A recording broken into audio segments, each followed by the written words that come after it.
Hello, my name is Clive Cochrane and welcome to my YouTube channel. And in this video, I want to look at how we can price a SOFR, in other words, a US dollar interest rate swap. Let us begin the discussion by looking at the diagram on the screen, which shows essentially the mechanics of an interest rate swap. Here we can see in this box we have a bank. Now, it might not be a bank, it could be many kinds of financial institutions, even non-financial institutions as well, such as investment firms, asset management firms, etc. But the example I will give will be based on the idea of it being a bank. So let us suppose the bank has a very large portfolio of bonds as part of the assets on the balance sheet. It will also have many loans, of course, as well. But we're going to focus on the bonds.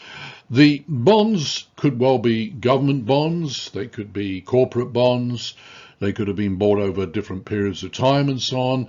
But essentially, most of them will pay out a fixed rate of interest, a coupon, which is fixed for the lifetime of the bond. The coupons, of course, would vary, but the bank could easily calculate a blended rate of interest based on looking at all the different coupons and the size of the amount of the bonds. It could calculate easily a blended rate of interest that these bonds will generate on a regular basis to the bank, and this will be income to the bank, but it will be a fixed rate of interest based on that blended rate. On the other side of the balance sheet, in terms of liabilities, the bank will have certainly many outflows, many obligations, including payments to be made, for example, to depositors, where the rate of interest will not be fixed. It will vary, it will float, it will move up and down in accordance with market rates. So right at the heart of banking, we have essentially a potential significant mismatch between the income generated by the bonds, which would be a fixed rate of interest, versus the obligations over here where the rate of interest will vary and will float. So this then is really the essential rationale for many swaps initiated by banks. The Treasury function is looking to manage or hedge itself against a mismatch between both the rate of interest and the size of these and the size of the income from the bonds versus the amounts it has to pay out over here. All swaps basically are currency based. You have US dollar swaps, sterling swaps, euro swaps, etc. The next important item to consider is what is known as the notional on the swap, or the principal. And this is an amount of money which has been determined, in this case by the bank, and this could be based on looking at what maybe the size of the mismatch has been on a continuing historical basis. I'm going to assume that the notional in this swap is $100 million. Typically it would be much higher, but to keep the logic easy to follow, let's assume that the amount is $100 million, and I've already mentioned it's a dollar swap. So what happens next is the bank will want to go into the swap market and identify a counterparty, either directly, another bank perhaps, or an intermediary, such as a swap counterparty, maybe an investment bank acting in this capacity as a swap counterparty. And they will then agree on the basic swap contract. There will be a term to it, let's assume for 5 years. And then what will happen next, in a manner that we will be looking at shortly, the bank would then agree to pay a fixed rate of interest over the term, 5 years, and the swap counterparty would pay a floating rate of interest, in both cases on the $100 million notional. The floating rate, as the term suggests, of course, will move up and down. It will float, it will vary over time. And in essence, that is really the purpose behind the swap from the bank's point of view. It wants to basically pay fixed, receive floating, so that it is managing the potential mismatch that could arise over here. The buyer of the swap, the bank in our example, is said to be long the swap. It pays the fixed rate and receives the floating. The seller of the swap, in the example just cited, the counterparty at the bottom of the diagram, is said to be short the swap. It pays the floating rate and receives the fixed rate. The fixed rate remains constant throughout the lifetime of the swap, the 5 years in the example cited. The floating rate paid by the seller, the counterparty, is reset periodically and based on a benchmark index interest rate. In the example I've given, which is for a dollar swap, this would be SOFR. SOFR stands for Secured Overnight Financing Rate, and as has been discussed elsewhere, this rate essentially is the overnight repo rate, the secured overnight financing rate in the New York money market. If the swap, let's say, was a sterling swap, the floating rate would be SONIA, which is a similar rate, and SONIA stands for Sterling Overnight Index Average. The fixed rate, which is what we're going on to look at shortly, is determined at the inception of the swap. It's actually quoted in the swap market. And the idea, the critical idea, is that to be a fair value swap at the beginning, the expected discounted cash flows should be equal for both parties to the swap, the payer and the receiver. Now, in my example, this is actually a 2-year dollar swap, $100 million. The floating rate is term SOFR. It's a 3-month term SOFR amount. And we will now go through the logic behind in the model. So I will now switch to Excel. All right, so I have now switched to an Excel workbook, which has within it a model which will allow me to explain the logic essentially within an interest rate swap, and especially will allow me to explain how the rate of interest, the fixed rate, which is the rate which is quoted in the market, say on a dollar swap, it is the fixed rate of interest for the term. In this case, it's going to be a 2-year swap. And what I will do is explain how that fixed rate is determined. So let me go through the model. So this is a $100 million swap. It is a 2-year swap. And the floating rate, which is going to be referenced, is term SOFR. In fact, 3-month term SOFR. And let us work our way through the cash flow analysis. So the settlement is essentially once every 3 months, although there are issues to do with the fact that many swaps nowadays are cleared by clearing houses, and the settlement could be argued is much more frequent than a single payment once every 3 months. But anyway, I shall leave that issue aside. So we have now a 2-year period here based on quarters. This is time 0, so this is as of right now when the pricing of the swap is going to take place, and then you can see the subsequent quarters going out for 2 years. Now, in order to get the cash flow analysis up and running, to bootstrap it as it were, we need to make some assumptions about what the 3-month SOFR rate is going to be, in this case over the next 2 years. And I shall explain in a moment where these assumed rates come from. I should also mention that this swap was being priced in August of 2022, and I decided to keep with that starting date because it now enables us to, as it were, with the benefit of hindsight, and we can look back and see, in fact, what the SOFR rates were during the 2-year period based on this swap. So back in August 22, the only rate that would have been known more or less with some certainty would be this one, which you could say was the sort of spot SOFR rate at the time, and you can see that it is 3.1%. The remaining rates here, as you can see, have essentially been taken from the futures markets, but I'll come to that a little bit later. So we can see 3.51, 3.58 and so on. Now in the swap market, the floating rate essentially is a forward rate and effectively is paid in arrears. Let's assume now that the floating rate payer has agreed to pay the assumed SOFR rates here over the next 2 years. This is what's going on essentially behind the scenes in the swap market. And what I'm doing is providing the basic arithmetic or the logic which allows the fixed rate to be determined. So this is the beginning of the swap, time 0.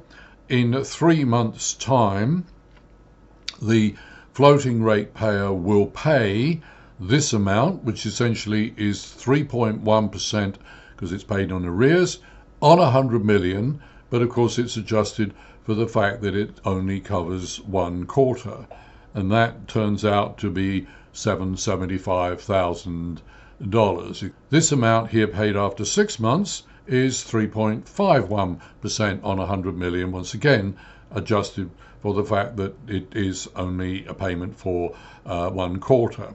And you can see the various amounts here. This amount here, 685,000, is actually based on the 2.74%, also on 100 million, because as I've said, this is paid in arrears. This is a forward rate and this is paid in arrears. Now, as is well known, based on many other topics that have been discussed, we need to think in terms of the present value of these payments. All these payments are being made in the future, as it were, and in order for us to apply a present value to them, we need a discount rate. Well, interestingly, in the SOFR market, the rate that we use for discounting is exactly the same rate, except we don't actually then look at it as a forward rate. We take the current rate, as it were. In the old US dollar LIBOR market, which obviously has now ceased to exist really, the rate was not SOFR. It was in fact an overnight index spot rate. So we can take the 775,000, which is paid after 3 months, and we apply that as the discount rate. We can also do some fairly simple maths here to create what's known as a discount factor. I'm not going to go through the maths involved there. It is very simple. This gives us a number, 0.9913, and if we multiply that factor by this amount, it tells us what 775,000 in present value terms is if it's paid after 3 months. It's there. And we do the same thing with all of these. So in this column G, we now have the present value of these cash flows in the manner I have described. One further benefit that we get from using this discount factor idea is that we can sum all of these. It gives us the number down here, which I shall come back to shortly. So going back to the point made earlier, in order for this to be a fair value swap, the payments to be made by both parties should be equal. Now, the payments that are going to be made by the floating rate payer, as I've said, are taken from the money markets, but in order for me to explain this, what I've done is looked at the SOFR futures market. I shall show you that in a moment. They are not identical, but they would tend to be quite closely related. So in column G, we have the present value of the cash flows to be made by the floating rate payer over the 2-year period. And you can see that the sum of those is $6.2 million. So what we now need to do is we need to calculate what is the payment, the fixed payment that will be made by the fixed rate payer, the bank in the example we have looked at. What is the amount that should be paid on a quarterly or effectively an annual basis, such that when we take whatever the amount is, we can use the same discount factors to apply present value discounting to those amounts, and we add the present values of these fixed payments, we get a sum which is identical to this number here. Because if those two numbers are the same, then we've achieved what we set out to, which is to calculate the fixed rate of interest where both parties are essentially paying out the same amount. Now, the final part of the discussion really is quite simple, because the problem we have to solve is what is this amount here. And this is where that number here that I mentioned, the sum of the discount factors, becomes very useful, because the present value of the fixed payments is very analogous to how we would calculate payments under an annuity. So the formula is that we take the amount that we are going to equate, and that equals the payment. That's what we're setting out to find. In this case, multiply by the sum of the discount factors, this number here.